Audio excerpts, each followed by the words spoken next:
Hi guys, I'm popping on a little early. We're watching our cat Oscar cause trouble. Oscar, come here. Come on. Come on. Kitty kitty.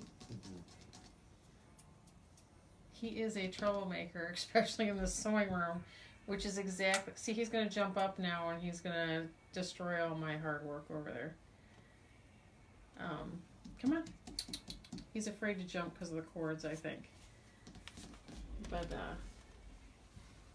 he likes to cause trouble in the sewing room. So whenever we're not here, sorry about the camera, we have to keep the door shut because he loves to be in here and in all this stuff. So this is Oscar. You guys have met him when he was first left with us. He, Hi, Trisha. Hi. He's cute, but he's a troublemaker. He's probably twice the size now as he used to be.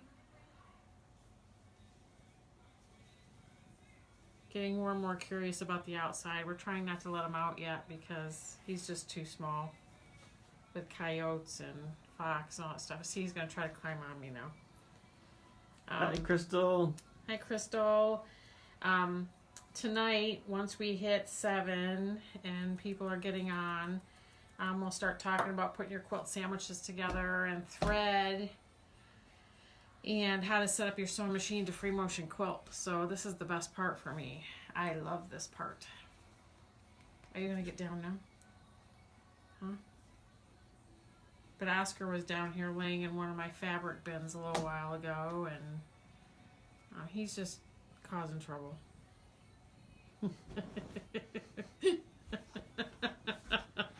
He's got to be between you and the camera almost all the time. That's just the way he rolls. I don't know what the deal is. I was texting with Courtney earlier today, and I'm sitting like this texting, and he climbs right up here, so I can't even see what I'm doing. So he's always got to be in the center of everything. Rainy, cold weather here, perfect quilting weather. We are looking at downsizing our farm, so we had Trish Coons come and look at the chickens. She's interested in taking some of those. Honestly, I think we want to be able to travel more and spend more time doing the things that we enjoy and not having to do so many chores. So we're downsizing. But that's it with that. I have here my quilt top that I gave a good pressing to. Are we at 7 o'clock yet? I'm probably starting too early. I have the back. I pieced my back, so I have a solid white, and then I put this green border on to give me enough for the back. And I have batting here and my safety pins. I told you guys about getting the large safety pins, so you guys are going to think I'm nuts, but they're in here all open. Big size safety pin. Like cloth diaper kind of safety pin, if you're from that era. Mine are in a jar all open because then I just kind of dump them out and take them like that. Some of mine are straight. Hi, Karen. Hi, Karen. Like this. Some of them are curved, Hi, which Kim. would be the curved ones are the ones they generally sell at the sewing shop. And of course, I'm not going to be able to find one for you now. Now that I've said that. I guess we'll find it when I'm pinning. I pinned together today some practice sandwiches, I call them. So I have like spare blocks that I had sitting around that I've pinned together. Things that I've been playing with. I've moved kind of everything out of my way. So my, in this one, we're going to use these to show you about the quilting part of it. I've moved my projects out of the way over there so that they're not in my area here. I did want to show you, I finished quilting this over the weekend. I'll show you part of it. It's a Christmas wall hanging, and it's getting ready to be bound, as you can tell by all these wonder clips around the edge. These are called wonder clips. They're awesome for holding things while you hand sew them. I hand sew all my bindings, or my mom does generally, but Speaking of which, she's on now. but she's not here to bind. So I bound the one up on the wall earlier today, And I'll bind the Christmas one. And we'll be Hi good to Kim. go. Hi Deb Abbott. Another Kim or same Kim? Same Kim. Sorry. That's okay. Just checking. Hi, Deb. So everybody should have their batting, front, back, and pins. That's the main thing for tonight. And then we're going to start talking about your sewing machine and how it should be set up. For this, you want to have pressed your back and your front. Are you watching the camera or the cat? Yes. Yes. So the first thing we're going to do, I have not cut my batting to size yet, so I'll move these pins over here anyway. I might have to get up. I don't know. So I'm laying my backing out on my table, wrong side up. I'm going to move your phone, babe.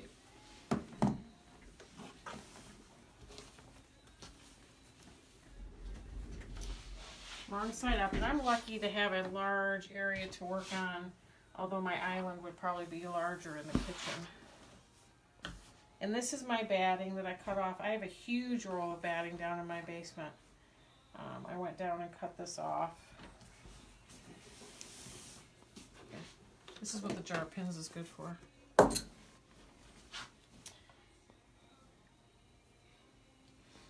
going to open the batting. This looks like it'd be something good to do on like a dining room table. Yeah, kind of. But it'll work in here. So I'm going to pretty much cut the batting the same size as the back. I know on the back I have some extra wiggle room when I put the top on. So I use all cotton batting. You guys can use what you want. I like the all cotton the best. And then when it gets to this point, I kind of flip it over, which will make sense to you when you're doing it at home because it kind of all adheres together. See how it all stayed together?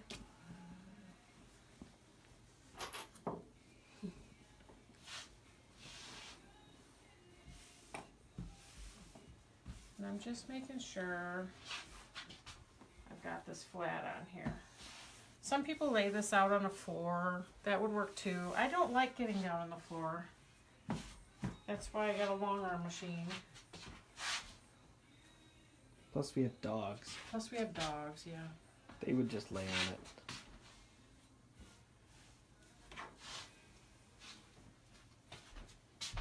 And I'm just kind of moving everything around just to make sure I have. So I have this hanging over here. You can't see it on camera, but I have this hanging off. And the reason I do that is so that the weight of it, I can see where I'm at. Okay. I'm going to cut this large size of batting, so hold on just a second. Make this a little more manageable. I'm not precise. Lots of people take measurements and then they measure everything. If it fits, it fits. I don't need to know what size it is. You're like the USPS store. The USPS store? If it fits, it ships. If it fits, it ships, yep. Hi, Jackie. Hi, Jackie. Just shove this over in your chair.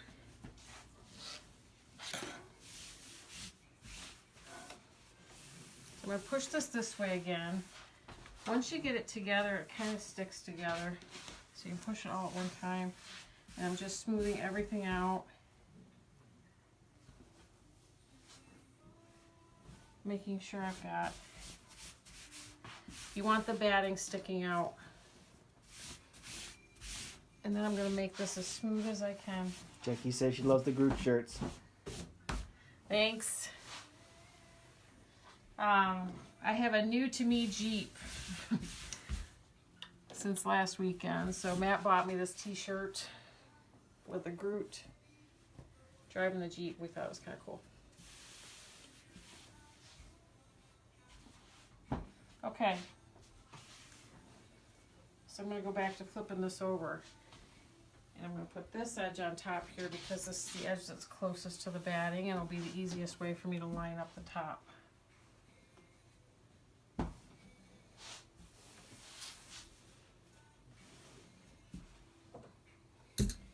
Kind of gotten out of the habit of this with the long arm.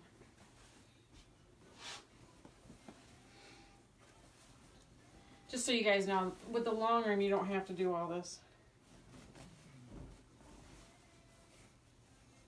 It all gets loaded on rollers.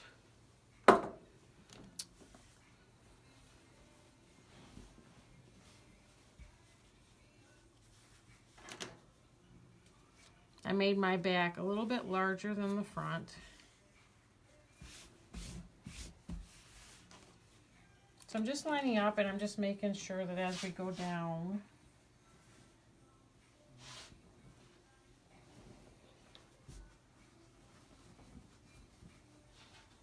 and across, it's all lined up.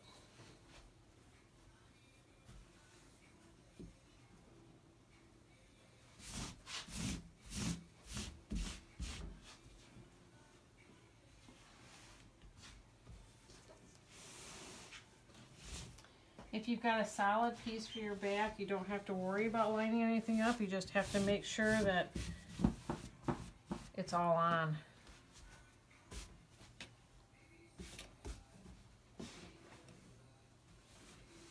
I'm going to shift this way a little bit. You shouldn't need that on the charger anymore.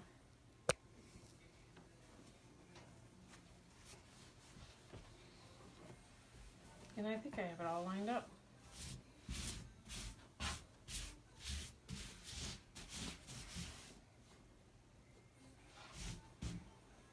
I have plenty of extra, which is good. So at this point, as long as you have your top and your bottom lined up, you can see the edge of my top, the edge of my bottom goes farther than the edge of my top. That's what I was looking for, all the way across the top, all the way down the sides. And the bottom I don't have to worry about because I made the back extra long to give me some room to work with. And then I just run my hands over it because, quite honestly, the static between the layers will help it all stick together. But you won't want to depend on that for when you're quilting it through the machine because you're going to be pushing this thing. So what I usually do is start towards the center. And this is where the pins come in. Don't do this on the center of your wooden dining room table because the pins will gouge out marks in the table, trust me. Usually when I point stuff out like that, it's because I've learned it the hard way. So I'm going to get some pins. Here's a curved one. Right here. And they do sell the curved ones at the sewing shops. It's just they charge an arm and a leg for them compared to regular safety pins, and I don't feel the need to. Everybody complains that quilting is an expensive habit. It really isn't if you look for the sales. If you buy stuff when it's expensive is when somebody's asked for a specific quilt and you have to go shopping for specific colors at a specific time, and generally that time is not when it's on sale. That's when it becomes expensive.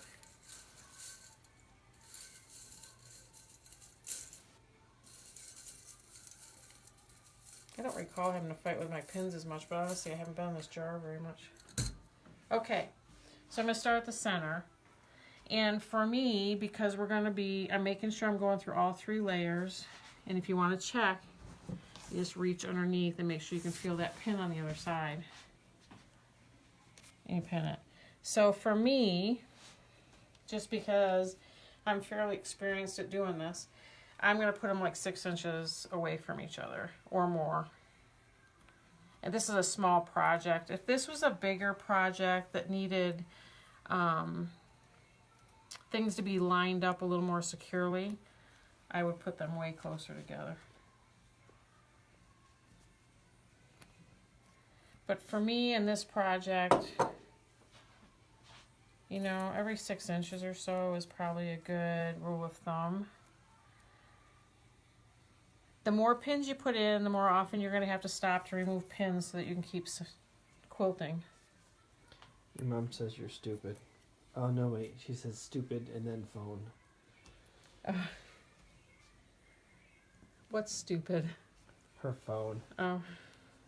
What did she say that made her say stupid phone? Amazon has them. I'm assuming she means the the pins. Pins. Pretty cheap. Also, rotary cutter blades are real stupid phone. Ha. One word at a time, Mom. Anyway, cutters are cheaper at Harbor Freight. The blades are. We couldn't find them there. But we couldn't find the blades at our local Harbor Freight.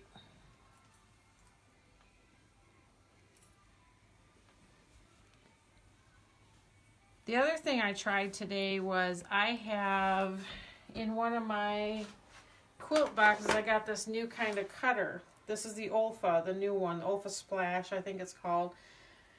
And it's kind of cool. So for those of you, and I'm not being paid by Olfa, unfortunately. It's kind of cool, and those of you that have used a rotary blade and had to change your blade often, Mom, it's easier to change. There's a red tab on the back, and you literally just hold it over your hand, pull back on this red tab, or push forward, I forget which way it is. I'm going to pull back, and the blade falls off in your hand. You just do this, put the blade on, put it back through, and push that red tab back, and you're in business. Today, I was having problems cutting, so I decided, well, maybe I need to change that blade because I use it an awful lot. So I put what they call an endurance blade in here that I also got sent in one of my sew boxes. The endurance blade is supposed to last longer, so we're going to see how that works. The endurance blades are kind of pricey.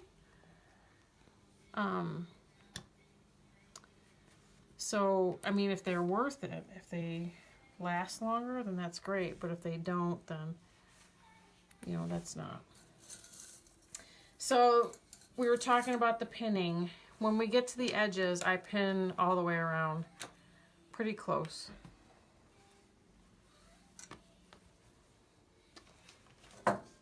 I want to make sure the edges stay where they're supposed to. If you've never free motion quilted on your sewing machine, everything tends to shift a little. And there's lots of products. So there's a spray base that you can use, and I have used it, that you spray between the layers and it glues. It temporarily kind of glues everything together and it washes out. So you don't have to use the pins. The problem that I found with that spray base is that it gums up them sewing machine needles. And sometimes pretty bad, depending on what brand you use. And you don't want your needle gumming up when you're trying to free motion quilt. There's nothing more frustrating.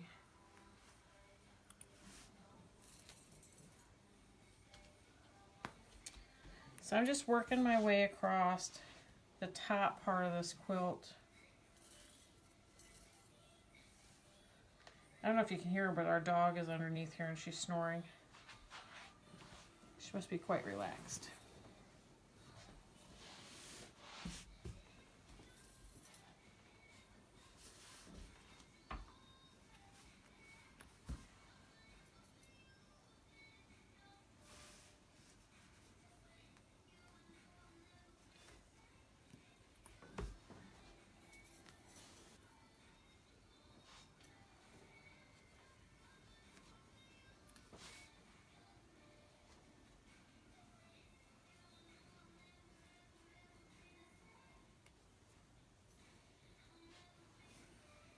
So here again, down the side, I'm going to make sure I get pins pretty regularly down here, because those are the things that you don't want to shift, especially if you don't have a lot of margin in your backing. I mean, I have enough margin where I shouldn't have to worry about it, but I've had quilts come up short. Hi, Tracy Stupine. Hi, Trace. Tracy, I still have your honey sitting here. We got to figure out a time to get it to you.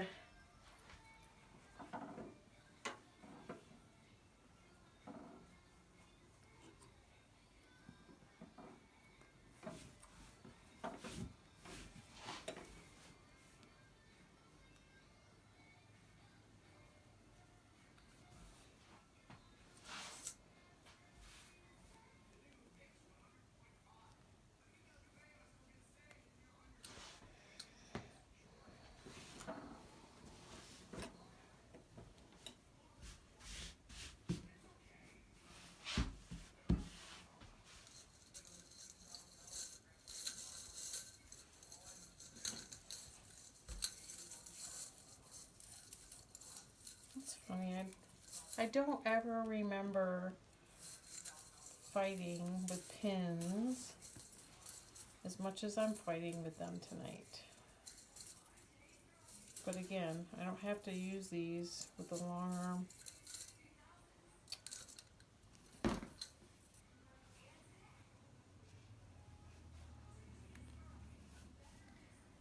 So I started working on other projects this weekend too. I've actually spent most of the weekend here in this room, with the exception of a few things. We had a funeral or calling hours to go to, which is always sad. This one was particularly sad. We had a surprise birthday party for a friend of ours to go to, so that was fun. But the rest of the time I've been pretty much in here. Jackie says she's gotta go. Okay, Jack, have fun. Love you too. Love you too. Thought you were gonna sew pillows, girlfriend. Jackie's not the sewer. But she was gonna try to sew pillows with us. She must have changed her mind. Alright, now I'm gonna sit. Alright. So how's everybody progressing on their tops? Has everybody found a large enough area to sit and have it all kind of flat? I think our island was my favorite place when I first started, wasn't it? You know? Mm-hmm. And then Matt would help. Plus with the granite, it doesn't Plus scratch. with the granite, it doesn't scratch, you're right.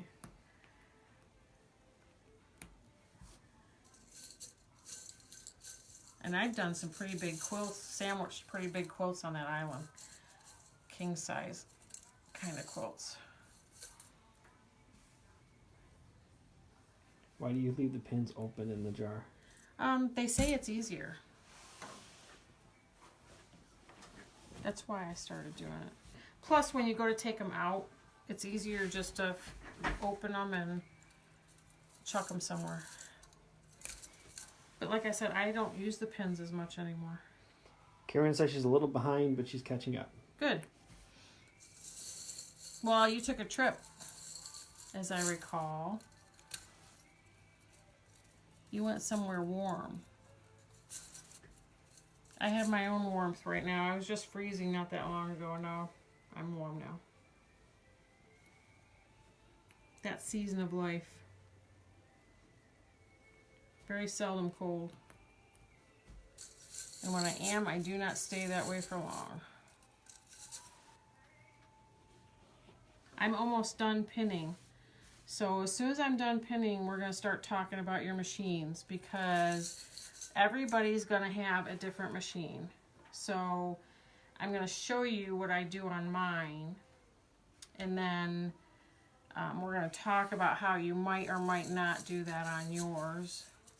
The machine that I'm going to be working on tonight is a Brother PQ1500 SL, which is what we call, I guess it's technically a mid-arm.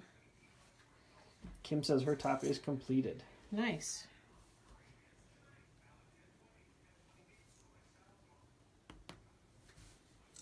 I think that's the last pin I'm going to put in. Okay. So this is all pinned and ready to go. So I usually leave the jar open over here, so when we do start quilting it, I can just put the pins away. I'm going to fold this up and kind of push it off the side. So let's talk thread for a minute. I had this one. I had this one out I might have used too. So I told you guys to, I believe I told you in the video to look at all cotton threads. I typically use all cotton threads. So this is Connecting Threads brand, all cotton thread. What I have on my machine now that I was using the piece earlier is Gutermann, and the reason they're on these plastic tubes is because I buy them in bulk. As you can imagine, as much as I sew, it is cheaper for me to buy these in bulk versus going to places like Joann's or Walmart and picking them up off the shelf. There's another kind of brand. This, I use Connecting Threads a lot. on this machine. And I also use what's called Glide. Glide, I don't know if you can pick it up on camera. It's a polyester thread. It's shiny. And I like the look that it gives to quilt tops, but because I had talked to you guys about getting an all cotton quilting thread, we're gonna go with the all cotton. And I don't mind. What I do find, there's things about quilting on your machine that you need to be aware of. So lint buildup in the machine is a real issue. Cotton thread leaves a significant amount of lint in your machine. So every time you change the bobbin, you're gonna wanna just look in your bobbin area. I have a little paintbrush that I'll stick in there and swirl around. It tends to pull all the lint out of the bobbin case. You don't want that lint to continue to build up in your bobbin case because your machine won't run right. Hi, Steve Coons. Hi, Steve. So we're going to talk my machine here. I'm going to take this thread off because I was using this to piece earlier.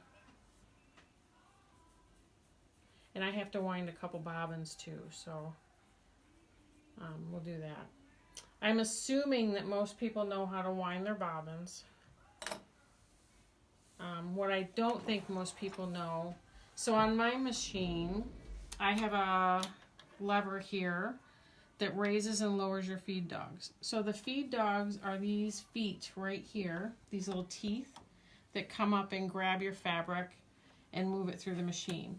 When you're free motion quilting on your domestic machine, you want those feed dogs lowered. So some brands, this has the style here, so I'll take it all the way to this one where they just drop right down.